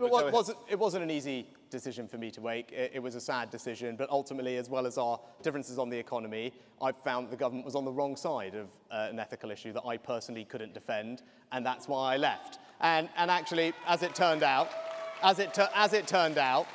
60 other members of the government also decided to leave because they thought that it wasn't working. And I think that's why your question is right, because that was a problem and it needs to be changed. And that's why I've put restoring trust at the heart of my campaign to be your leader. Do you, just in a sentence, to pick up on what Sarut said, do you think Boris Johnson was, quotes, hard done by, Mr. Sunak? Yeah, look, I think it's been a very difficult period. I worked with him closely for 2 years, and it was very difficult. But what I would say is, when it comes to these ethical issues, we can't constantly be on the wrong side of them. The new leader has to set clear direction from the top. I would reappoint an independent ethics advisor, because I think that will send a strong signal that these things matter. Christy in Birmingham. Christy in Birmingham. Hello.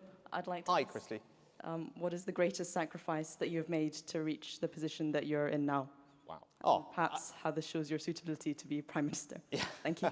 I mean, that's just very straightforward. I mean, the greatest sacrifice I've made is I have been an appalling husband and father for the past couple of years. It's as simple as that. And, you know, my wife is there. And that is something that is really hard for me because I love my kids to bits, I love my wife to bits, and unfortunately I have not been able to be as present in their lives at all for the past few years as I would like to have been. But that's because I believe that it's an enormous privilege to have these jobs. I care passionately about our country and think I can offer something that will benefit millions of people. That's why I do it, and I'm really blessed to have their support as I do. But, I mean...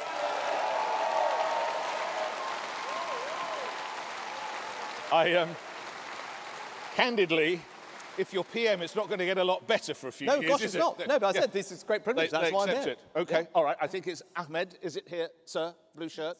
Hi, Rishi. Hi. Nice to see you again. I'm Dr. Ahmed. I'm working as an old age psychiatrist in Hertfordshire. My question is regarding NHS. NHS has been a topic for for a lot of politicians in the past. Are you going to consider it as a political agenda in the coming years, or are you going to resolve the main issues? I'm talking about the retention and recruitment of medical staff, including doctors and nurses. And are you going to put more funding in NHS? Thank you. Yeah. Well, look, thank you. Look, the NHS is unquestionably the country's #1 public service priority. So the first thing we need to do as a party is make sure that we are trusted with the NHS, because if we are not, we will simply not win elections. It's as simple as that. Now, I believe I am trusted with the NHS because I did something difficult as Chancellor. I introduced a new way to fund the NHS and social care. That wasn't easy, but I thought it was the right thing to do to support our doctors and nurses to help recover from the pandemic, get the backlogs down, and fix social care once and for all. Now, that can't be the end of the story, though, because whilst funding is important, we are Conservatives, and we know that we don't measure our success by how much money we spend on things. As Michael demonstrated as Education Secretary, we measure our success by the outcomes we get for the people that we represent, and that's what we need to do.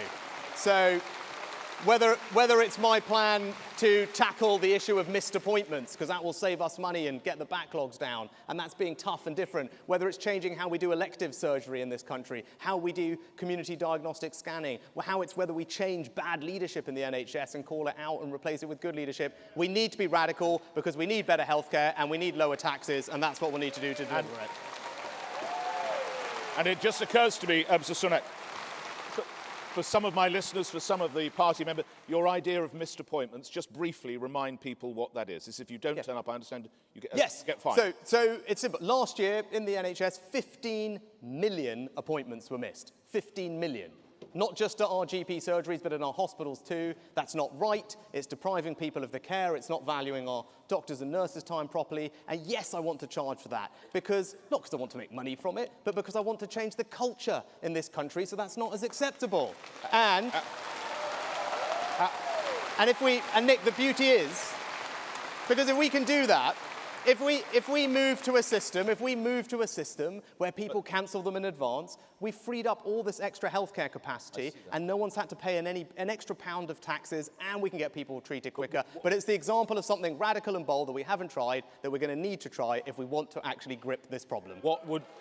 A lot of support. It has a lot of support.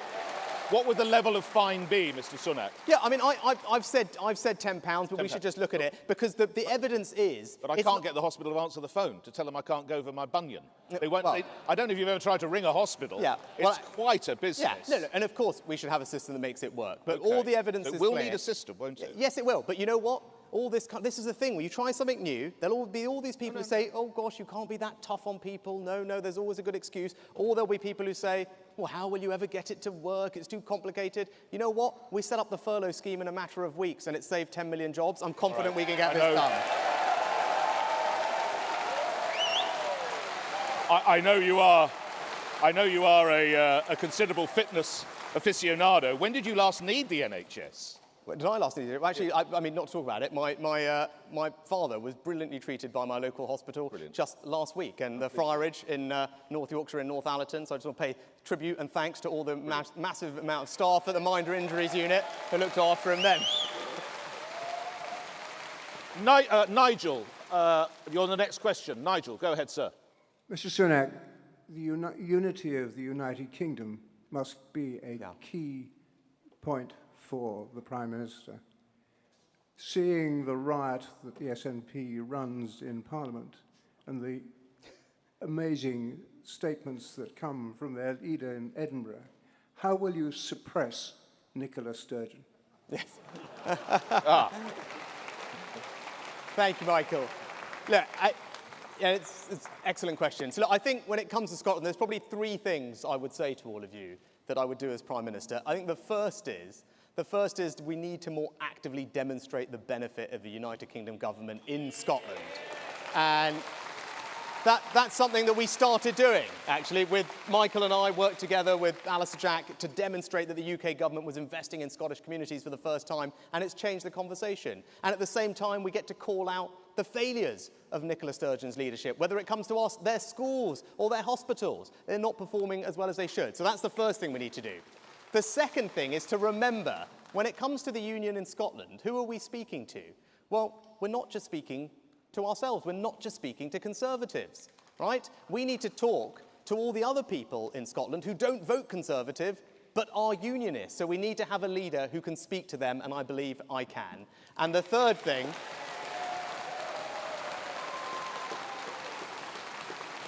And the third thing, and probably the most important, is to remember this, that nationalism is an incredibly seductive and romantic idea. And if we only meet it with arguments about currency or borrowing or who's going to pay the pensions or trade, it won't be good enough. We've got to have an argument that speaks to people's hearts, as a motive argument. And when my grandparents came to this country, they didn't come to England. They came to the United Kingdom, probably like many of you, because it wasn't, to them, it wasn't geography. The United Kingdom wasn't just lines on a map. It represented a set of values. It represented a set of ideas. That's what binds us together, and that's the argument we're going to make, and that's how we're going to protect the union. Okay. And Mr. Sunak, just lastly on that, do you view Nicola Sturgeon as an attention seeker and Mark Drayford as a low-energy Jeremy Corbyn? Do you see them in that light? I think, look, in all these cases, right, we have to respect the fact that these are the legitimately elected leaders of Scotland and Wales, that the United Kingdom Prime Minister has to obviously work with them and constructively and demonstrate that to the people of Scotland, that we can work with them. But what do we need to do as Conservatives? We need to take the fight to them and beat them. That's what we need to do. Money is in Gerard's... Mr. Sunak? Money is in Gerard's Cross. Down there, Monique. Monique, hi. Good evening, Rishi. At 23, I worked really hard and I was able to buy a property that was without any parental support, just a strong work ethic. It was 20 years ago. My son is 16 and we do all we can to give him a strong work ethic. What is the likelihood of him being able to follow in our footsteps? Yeah. Oh, well, that's a great question. So, look, many of us, right? Many of us here tonight will remember that magical feeling that we experienced when we got the keys to our first flat or our first house, right? How special was that? And then we may well have got married and built a life there, improved it. That is an incredible journey. It's a special journey, and it is a conservative journey. And we need to make sure that that is possible for your son, Monique. So what are we going to do? Well, we need to increase the supply of housing, right? First of all, Sadiq Khan, failing as always to deliver affordable housing. But there's things we can do. We can densify in our urban areas in a way that is beautiful, like European cities. We can increase the building on brownfield sites, where if we remediate them with government support, we can unlock 1 million sites across the country. And we need to overcome our British aversion to what we call flat pack housing, but the rest of the world calls modular housing because it's faster, higher quality, and cheaper. But we also need to look at the mortgage market, because many of you here, many of your kids and your grandkids are probably paying a hefty sum in rental payments. And actually, they could afford a mortgage, right, if they were given one. And indeed, the mortgage payment may well be lower than the rent payment that they're currently paying, right? And I can see lots of nodding. So that's why Michael and I in our previous jobs started a review of the mortgage market. And I started as Chancellor a new 95% guaranteed mortgage. And it seems to be working, because I keep meeting people who have got one. And if I'm elected, I want to turbocharge that policy. Because if we can get 95% mortgages for young first-time buyers with a great credit history, then it won't take them decades to save up for the deposit, and your son can get on the housing ladder quicker, and so can 1 million more young people, because that's what a Conservative government should be delivering, and that's what I would love to do. While you rightly identify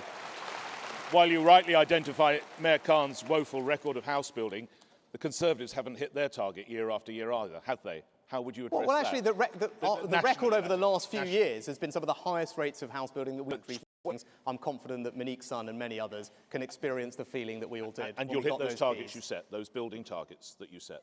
It's right that we just increase the supply of housing, but we need to have practical ways to do it. There's no point having a target if you don't actually have the means to deliver it, so we should focus on the means. Number one, Annabelle in Kent. Annabelle in Kent. Annabelle. As someone with a passion in musical theatre, I am concerned with what the pandemic has had on the West End and the industry as a whole. What specific things will you do to make sure that the West End is back up and running like it was before the pandemic?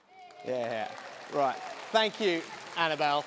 And, you're right. It's such an important part of our country, and particularly here, obviously, in London. And that's why, in the pandemic, as in the midst of trying to save all our businesses and support jobs and think about that side of what we had to do, thanks to, in part, the unbelievable lobbying and championing of Nikki Aitken, who's sitting right here, we set up something called the Cultural Recovery Fund. And together with the Arts Council and others, we managed to save pretty much all the theatres and cultural venues across the country from the bankruptcy and insolvency that they faced in the pandemic. And I was recently at one of the events celebrating it, and it's been an extraordinary success. And that's something that should give you confidence that it's a sector that I completely champion. And when it comes to the West End and everything else that Nikki does brilliantly, well, we need to make sure a few things. We need to make sure that London's safe, that it's a welcoming place for people. That's why crime is so important. But we also need to make sure that travel is easy, because London requires people to visit it. We need to make sure our visa regime is quick and it's simple for people to come, that there aren't queues, and we have fantastic places for them to stay when they're here. Those are all the things that Nikki's delivering as a local MP. Those are all the things I would be delighted to support her and all the London Conservatives to deliver. I'm not quite sure when you said crime why you pointed at me, but I'll take it. I'll just take that because we discussed it. We discussed it. That was how appropriate that it was that it was a question about the theatre, because we have to bring the curtain down. Your appreciation, please, for Rishi Sunak. Thank you very much. Best of your family. Best of your family.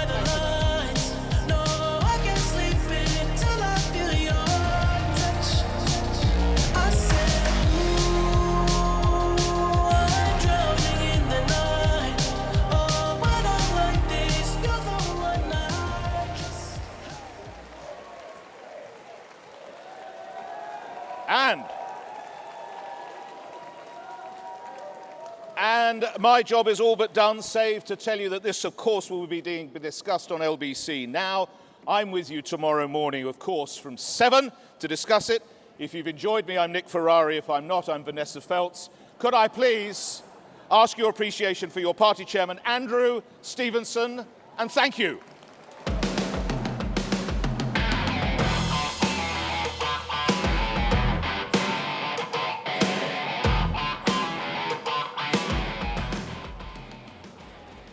Well, good evening, ladies and gentlemen. Can I just, on behalf of the Conservative Party, thank Nick and LBC for being our media partners for this, the final hustings. Over the past few weeks, we have held 12 fantastic hustings across the country. Those hustings have been attended by 19,000 party members. There have been over 100,000 members watch those events online, and through our media partners, they have been also broadcast to over 1 million members of the public. I think it's been a fantastic contest, and a contest which both the candidates can be really proud of the way they have fought. So, as we bring down the curtain on this, the final hustings of the 2022 Conservative leadership election, can I ask you to put your hands together one final time to welcome back to the stage both of the candidates for this leadership contest.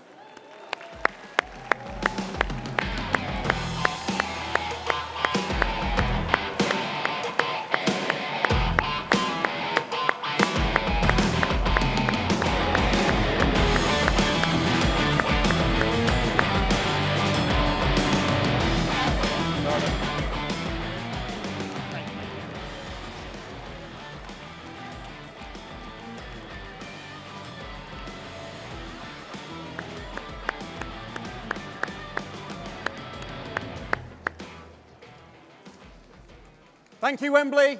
Good night.